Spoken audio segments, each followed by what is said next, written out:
Nadira adalah seorang wanita muda berusia 25 tahun, berasal dari sebuah desa kecil di Indonesia yang dikelilingi sawah dan sungai sempit. Sejak kecil, hidupnya tidak pernah benar-benar mudah, tetapi ia tumbuh menjadi pribadi yang tangguh, penuh kesabaran, dan memiliki hati yang lembut. Ia adalah anak sulung dari 3 bersaudara, dan satu-satunya harapan bagi ibunya yang kini terbaring sakit keras, digerogoti penyakit yang perlahan menghabiskan sisa tenaga dan usia. Demi menyelamatkan ibunya, Nadira memutuskan untuk menjadi tenaga kerja wanita di luar negeri. Ia meninggalkan tanah kelahiran, meninggalkan bau tanah basah setelah hujan, dan meninggalkan wajah ibunya yang memancarkan cinta tanpa batas. Di dalam hatinya, hanya ada satu tujuan, mengumpulkan uang sebanyak mungkin untuk membayar pengobatan yang kian hari kian mahal. Di sisi lain, dunia di tanah Arab yang panas dan luas, hiduplah seorang pria bernama Khalid. Usianya 76 tahun. Ia dikenal sebagai salah satu pengusaha minyak paling berpengaruh.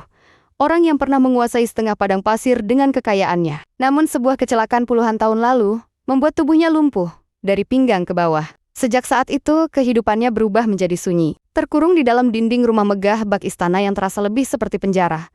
Khalid hidup dikelilingi oleh pelayan, keluarga, dan dokter pribadi, tetapi tidak satu pun yang benar-benar dekat dengannya. Semua datang karena kewajiban, harta, atau rasa takut. Tak ada yang datang karena cinta. Ia menjadi lelaki tua yang menyimpan samudra kesepian di balik mata tajamnya yang masih penuh kendali. Takdir membawa Nadira bekerja di rumah megah milik Khalid sebagai perawat pribadi. Setiap hari ia membersihkan ruangan yang lebih luas dari rumah masa kecilnya sendiri, menyentuh marmer dingin, memandang lukisan-lukisan mahal yang tidak memiliki makna apapun baginya. Namun ia tetap bekerja dengan penuh dedikasi, karena setiap tetes keringat berarti satu langkah lebih dekat menuju kesembuhan sang ibu. Hari-hari awalnya diisi dengan rasa takut, bukan pada Khalid, melainkan pada dunia asing yang terasa tidak ramah, bahasa yang berbeda, budaya yang asing, dan tatapan para pekerja lain yang memandangnya sebagai orang luar. Nadira tetap diam, menunduk, dan hanya membiarkan hatinya berbicara dalam doa-doa yang lirih. Sementara itu dari balik pintu dan jendela tinggi, Khalid mulai memperhatikan keberadaan wanita muda itu. Gerakannya tenang, tidak seperti yang lain yang selalu tergesa dan penuh kepalsuan. Ada kesederhanaan dalam cara Nadira bekerja. Ada ketulusan yang membuat rumah itu terasa sedikit lebih hangat dari biasanya. Namun keheningan itu tidak bertahan lama. Saat keluarga Khalid mengetahui kondisi ekonomi Nadira dan penyakit ibunya, sebuah rencana mulai disusun. Bukan atas dasar kasih, melainkan kepentingan dan warisan. Sebuah perjanjian pun diajukan. Nadira harus menikahi Khalid, dan sebagai gantinya, ia akan menerima uang bulanan sebesar 700 juta rupiah. Cukup untuk membiayai seluruh pengobatan ibunya dan menjamin kehidupan layak bagi keluarganya di kampung. Bagi Nadira, dunia seolah runtuh dalam sekejap. Mimpi sederhana yang selama ini ia kejar berubah menjadi jurang yang dalam. Bukan kebahagiaan yang ditawarkan, melainkan penjara dalam bentuk pernikahan tanpa cinta, dengan pria yang cukup tua untuk menjadi kakeknya. Namun waktu tidak memberinya pilihan. Di antara air mata yang jatuh dalam diam dan doa-doa yang semakin sering terucap, Nadira akhirnya menerima takdir itu, bukan karena keinginan, melainkan karena cinta yang terlalu besar pada ibunya. Pada hari itu, seorang gadis desa berubah menjadi istri seorang lelaki tua yang kaya raya. Tanpa pesta, tanpa senyum, tanpa cinta, hanya pengorbanan. Sejak pernikahan itu terjadi, hidup Nadira berubah sepenuhnya. Ia kini bukan sekadar seorang pekerja atau perawat, melainkan istri dari salah satu pria paling berkuasa di negeri itu. Namun alih-alih mendapatkan kebahagiaan, ia justru semakin merasa kecil di tengah kemegahan yang mengelilinginya. Gaun mahal, perhiasan berkilau, kamar luas, dengan pemandangan kota yang megah, semua itu terasa dingin. Tak ada satupun yang mampu menghangatkan hatinya. Ia seperti burung yang diberi sangkar emas, tampak mulia di mata dunia, tetapi kehilangan kebebasannya. Khalid, meski terbaring tak berdaya, tetap memiliki wibawa yang tak terbantahkan. Tatapan tuanya menyimpan ribuan kisah yang tak pernah ia ucapkan. Di balik tubuh lemahnya, terdapat jiwa yang pernah menguasai dunia bisnis dengan tangan besi. Anehnya, kehadiran Nadira tidak membuat Khalid marah atau menolak. Justru dalam keheningan itu, ada perubahan kecil yang mulai tampak. Hari-harinya yang semula dingin, kini diisi oleh ketenangan yang belum pernah ia rasakan sebelumnya. Nadira menjalankan tugasnya dengan penuh tanggung jawab. Ia merawat Khalid dengan lembut, memastikan kebersihan dan kenyamanan pria tua itu, bukan karena statusnya sebagai istri, melainkan karena hatinya memang terlatih untuk menyayangi yang rapuh. Perlahan, ia mulai melihat sisi lain dari Khalid. Ia menyadari Betapa kesepian sebenarnya lelaki itu. Betapa seluruh kemewahan yang dimilikinya tak mampu menambal lubang besar dalam jiwanya. Kekuasaan tak bisa membeli kebahagiaan yang sejati. Sementara itu di kampung halaman, kondisi ibunya mulai membaik. Uang yang dikirim setiap bulan membuka pintu perawatan terbaik. Berita itu menjadi satu-satunya cahaya kecil dalam hidup Nadira. Ia menggenggam harapan bahwa semua pengorbanannya tidak sia-sia. Namun di balik tembok megah rumah itu, ada mata-mata yang tak menyukai kehadirannya. Keluarga besar Khalid melihat Nadira hanya sebagai alat. Mereka tidak memandangnya sebagai istri yang sah, melainkan sebagai langkah strategi semata demi mengamankan sesuatu yang jauh lebih besar, warisan minyak yang bernilai triliunan. Nadira mulai merasa bahwa pernikahan itu menyimpan rahasia gelap yang belum terungkap. Dan rahasia itu perlahan mulai mendekat. Hari-hari Nadira berjalan dalam kesunyian yang semakin dalam. Setiap langkah di lorong panjang rumah itu bergema, seperti kenangan yang tak ingin pulang. Ia mulai memahami bahwa pernikahan ini tak hanya tentang uang dan kewajiban, tetapi juga tentang sesuatu yang jauh lebih rumit dan berbahaya. Di sebuah ruangan khusus yang jarang dibuka, Nadira menemukan tanda-tanda masa lalu Khalid, foto-foto lama, dokumen bertahun-tahun silam, dan nama seorang wanita yang selalu muncul berulang kali dalam arsip-arsip itu. Wanita yang bukan hanya bagian dari hidup Khalid, tetapi juga dari tragedi yang mengubah seluruhnya. Perempuan itu adalah cinta pertama Khalid, seorang wanita yang pernah mengisi hidupnya dengan kebahagiaan tulus, sebelum semuanya hancur oleh ambisi, pengkhianatan, dan kecelakaan yang membuatnya lumpuh. Kematian wanita itu menyisakan luka yang tak pernah sembuh, berubah menjadi amarah, dingin, dan kesepian selama puluhan tahun. Dan Nadira tanpa ia sadari, memiliki kemiripan yang mencolok dengan sosok itu. Bukan hanya wajahnya yang lembut, tetapi juga cara tenangnya, sorot matanya, dan kelembutan yang terpancar tanpa dibuat-buat. Dari situlah Nadira menyadari bahwa pernikahan ini mungkin bukan sekadar transaksi keuangan. Khalid mungkin melihat bayangan masa lalu dalam dirinya, sebuah bayangan yang membuat hatinya akhirnya sedikit terbuka kembali. Namun perasaan itu bukanlah kebebasan, melainkan awal dari dilema paling menyakitkan. Jika Khalid mulai mencintainya, maka Nadira harus memilih. Tetap menjalani peran sebagai pengganti bayangan seseorang, atau memperjuangkan haknya untuk menjadi dirinya sendiri. Dan saat malam tiba, saat rembulan menggantung diam di langit gurun, Nadira menyadari satu hal yang menyesakkan. Pernikahan ini bukan lagi sekadar pengorbanan, melainkan pintu menuju sebuah takdir yang lebih kejam dari yang pernah ia bayangkan. Seiring berjalannya waktu, keberadaan Nadira di rumah megah itu bukan lagi sekadar formalitas pernikahan. Ia telah menjadi bagian dari rutinitas Khalid, bagian dari napas yang mengisi kesunyian panjang lelaki tua tersebut. Di tengah keterbatasan fisik yang membelenggu, Khalid menemukan sebuah ketenangan baru yang tidak bisa dibeli dengan uang, tidak bisa didapatkan dari dokter, dan tidak bisa diberikan oleh keluarganya sendiri.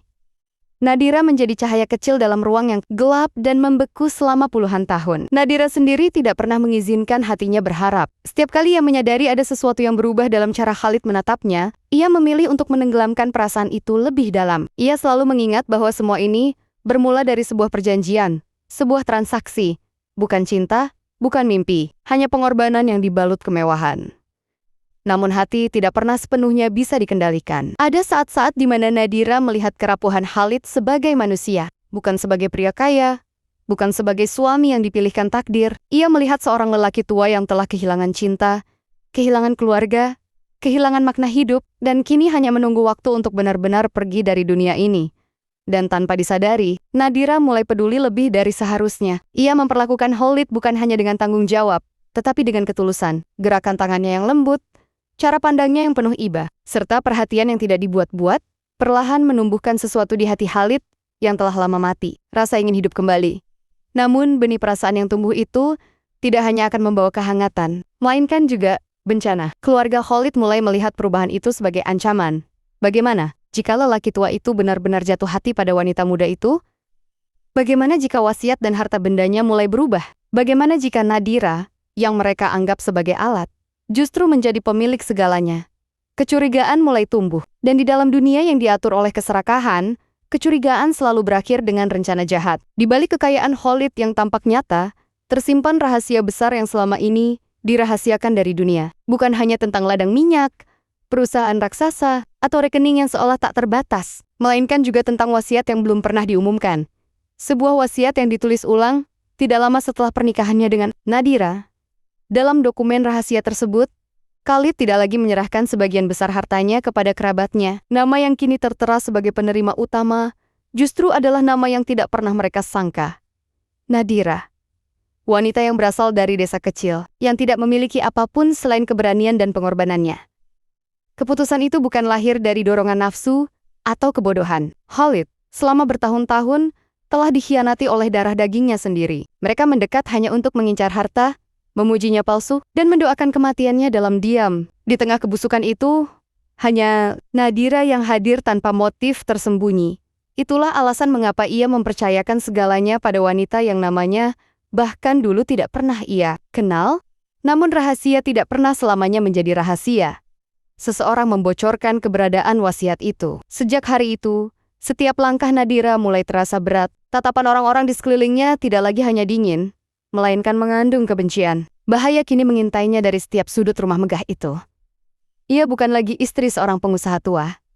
Ia telah menjadi musuh bagi mereka yang haus kekuasaan. Dan tanpa ia sadari, nyawanya kini berada tepat di tengah pusaran perebutan. Kekayaan yang tak mengenal belas kasihan. Rumah yang dahulu terasa seperti sangkar emas, berubah menjadi medan perang yang tak terlihat. Bukan dengan senjata di tangan, melainkan dengan rencana licik, tipu daya, dan racun kebencian yang merayap perlahan. Kecelakaan-kecelakaan kecil mulai terjadi di sekitar Nadira. Barang-barang yang seharusnya aman, berubah menjadi ancaman. Makanan, tangga, bahkan obat-obatan Khalid, semuanya menjadi potensi bahaya. Nadira menyadari bahwa seseorang ingin dirinya menghilang dari tempat itu, dan mungkin dari dunia ini.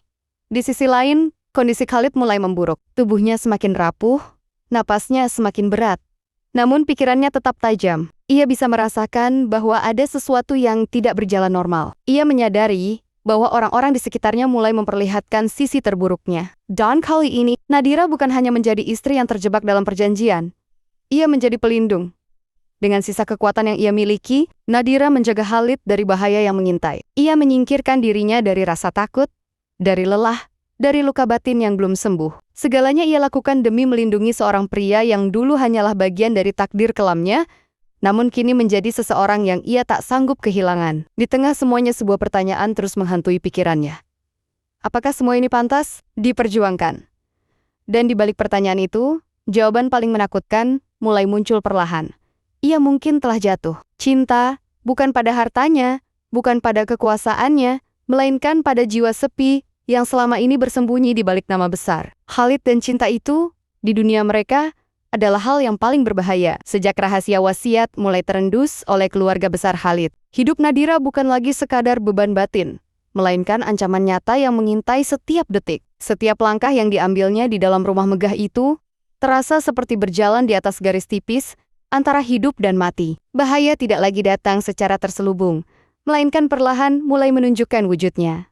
Tubuhnya beberapa kali melemah setelah makan dan minum. Pusing dan mual datang tanpa sebab yang jelas. Ada sesuatu yang tidak wajar, tetapi sulit dibuktikan. Lingkungan yang seharusnya aman, berubah menjadi tempat paling berbahaya. Bagi seorang wanita muda yang awalnya hanya datang untuk bekerja dan mengorbankan diri, di sisi lain kondisi Khalid semakin menurun drastis. Usianya tidak lagi memberi ruang untuk tubuhnya bertahan dari tekanan, rasa cemas, dan situasi yang memburuk. Namun dalam kemunduran itu, kesadarannya justru semakin jernih. Ia mulai memahami bahwa keputusannya mengubah wasiat telah menciptakan perang yang akan menyeret Nadira sebagai korban utama.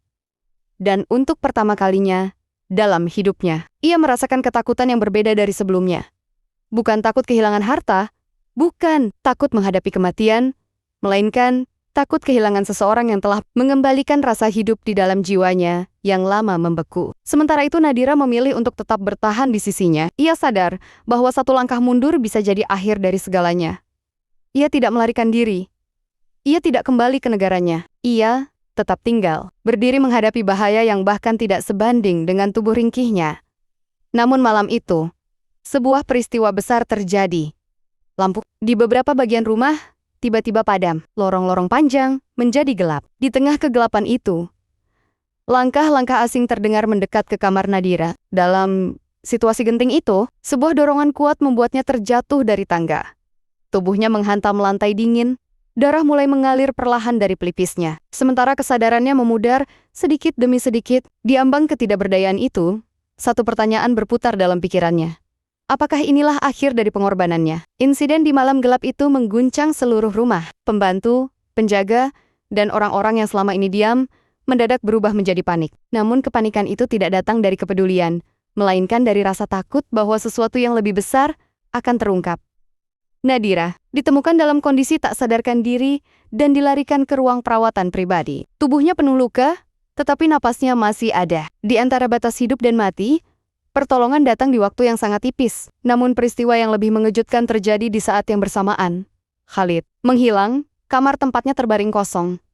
Kursi rodanya tidak lagi berada di tempatnya. Tidak ada tanda-tanda perlawanan, tidak ada suara, tidak ada jejak yang jelas. Seorang pria yang selama ini disebut sebagai Raja Minyak lenyap begitu saja dari dalam rumahnya sendiri. Isu penculikan menyebar seperti api di gurun kering. Keluarga besarnya saling menuding. Ketakutan berubah menjadi kemarahan, dan kemarahan berubah menjadi rencana yang lebih menyeramkan. Dalam kekacauan itu, satu nama terus disebut, Nadira. Para anggota keluarga Khalid menganggap wanita muda itu sebagai sumber dari semua masalah. Baginya mereka kini tidak hanya melihatnya sebagai penggoda, pengkhianat, atau perebut harta, tetapi juga sebagai biang hilangnya Khalid. Ketika Nadira sadar dari pingsannya, dunia yang dikenalnya telah berubah sepenuhnya. Ia tidak lagi seorang istri, ia menjadi tersangka. Dan lebih dari itu, ia telah kehilangan satu-satunya orang yang diam-diam telah menjadi pusat jiwanya. Di tengah tekanan dan tuduhan yang mengelilinginya, Nadira menemukan sebuah benda kecil yang tersembunyi di bawah bantal Khalid. Sebuah surat lama terkunci rapi, berbau kertas tua dan kenangan yang telah lama terkubur. Surat itu adalah pengakuan Khalid tentang hidupnya yang sesungguhnya di dalamnya tersimpan cerita tentang cinta pertamanya, tentang pengkhianatan yang dilakukan oleh orang-orang yang kini mengincar warisannya, dan tentang kecelakaan yang ternyata bukanlah kecelakaan biasa. Semua yang terjadi puluhan tahun lalu direncanakan agar kekuasaan jatuh ke tangan kelompok tertentu di dalam keluarganya sendiri. Dan bagian yang membuat napas Nadira seakan berhenti. Khalid telah mengetahui sejak lama bahwa hidupnya tidak akan bertahan lama. Itulah alasan mengapa ia memilih menikahi seseorang yang benar-benar bersih dari dunia kelamnya. Seseorang yang tidak terlibat dalam permainan busuk, seseorang yang hatinya masih murni, meskipun penuh luka. Dia memilih Nadira bukan karena terpaksa, melainkan karena percaya surat itu juga berisi petunjuk. Sebuah lokasi rahasia, sebuah tempat tersembunyi di balik gurun, jauh dari mata keluarganya, tempat di mana jawaban atas semua pertanyaan berada. Dan satu kalimat terakhir yang tertulis dengan tinta yang mulai pudar, jika dunia ini berbalik melawanmu, datanglah ke tempat ini. Di sanalah seluruh kebenaran akan menunggumu.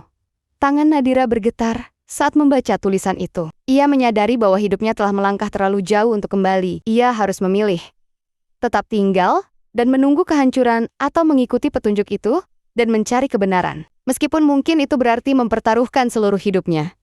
Dan untuk pertama kalinya, Nadira tidak lagi bertindak hanya karena ibunya. Ia bertindak karena dirinya sendiri. Perjalanan menuju lokasi rahasia itu bukanlah perjalanan biasa, bukan peta yang menuntun, melainkan keberanian yang lahir dari keputusasaan. Nadira meninggalkan rumah megah yang telah menjadi neraka sekaligus penjaranya, menembus padang gurun yang tak mengenal belas kasih. Panas membakar kulitnya di siang hari, dingin menikam tulangnya di malam hari. Namun, satu hal membuat langkahnya tetap hidup. Kebenaran. Di tengah luasnya gurun, tersembunyi sebuah bangunan tua, setengah terkubur pasir, dilindungi oleh sunyi dan waktu. Tempat itu bukan sekadar bangunan rahasia, melainkan kuburan bagi masa lalu Khalid yang selama ini terkunci rapat. Di dalam ruang itulah, Nadira menemukan jawaban yang selama ini menghantuinya. Khalid tidak diculik. Ia bersembunyi, bukan untuk menyelamatkan dirinya, melainkan untuk menyelamatkan Nadira. Ia telah mengetahui bahwa keluarganya berencana menyingkirkannya dan menjadikan Nadira korban pertama. Kepergiannya yang mendadak bukanlah tanda kelemahan, melainkan langkah terakhir seorang pria yang telah hidup terlalu lama dengan pengkhianatan. Ia memilih menghilang agar rencana jahat itu berhenti mengejarnya melalui wanita yang kini menjadi pusat dunianya. Namun usia dan penyakit telah lebih dulu merenggut sisa kekuatannya. Di tempat yang sepi dan jauh dari kemewahan dunia yang pernah dimilikinya, Khalid menghembuskan napas terakhirnya seorang diri, bukan sebagai Raja Minyak, bukan sebagai tiran, tetapi sebagai seorang lelaki tua yang akhirnya merasakan cinta meski terlambat.